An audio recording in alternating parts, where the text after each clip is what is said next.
மற்றவர்கள் பேசுவதை குறித்து உங்களுடைய உள்ளத்தை நெருக்காதீங்க. அல்லாஹ்ட்ட ஒப்படைச்சிருங்க, அமைதியா இருந்துருங்க. அல்லாஹ் உங்களை பாதுகாத்து கொண்டே இருப்பான் அவனிடத்தில் நீங்க போயிட்டீங்கன்னா. சரியா? இது மாதிரி காலம் உலகத்துல எல்லாருக்கும் வரும். அந்த இருள் வாழ்க்கையில் என்னைக்காவது ஒரு நாள் சூழும். இந்த உலகம் நமக்கு புரிய ஆரம்பிக்கும், மனிதர்கள் புரிய ஆரம்பிப்பாங்க, மனிதர்களுடைய நடவடிக்கைகள் புரிய ஆரம்பிக்கும், மனிதர்களுடைய உண்மை முகங்கள் புரிய ஆரம்பிக்கும்.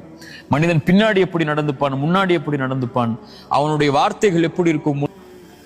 எங்க நீங்க இருந்தாலும், எந்த சூழ்நிலையில இருந்தாலும், எந்த மனிதர்கள் உங்களை கைவிட்டாலும், இந்த உலகமே உங்களை அங்கீகரிக்கவில்லை என்றாலும், அல்லாஹ் உங்களோடு தான்,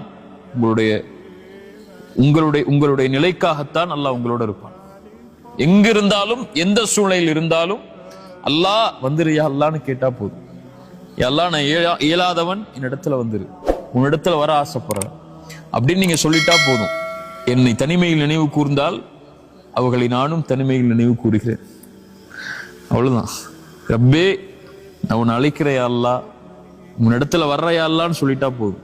நீங்க சொல்ல வேணாம், மனசில் நினைச்சா போதும், அல்லாஹ் உங்களை நினைவு கூர்ந்து விடுவான். அவ்வளவுதான்.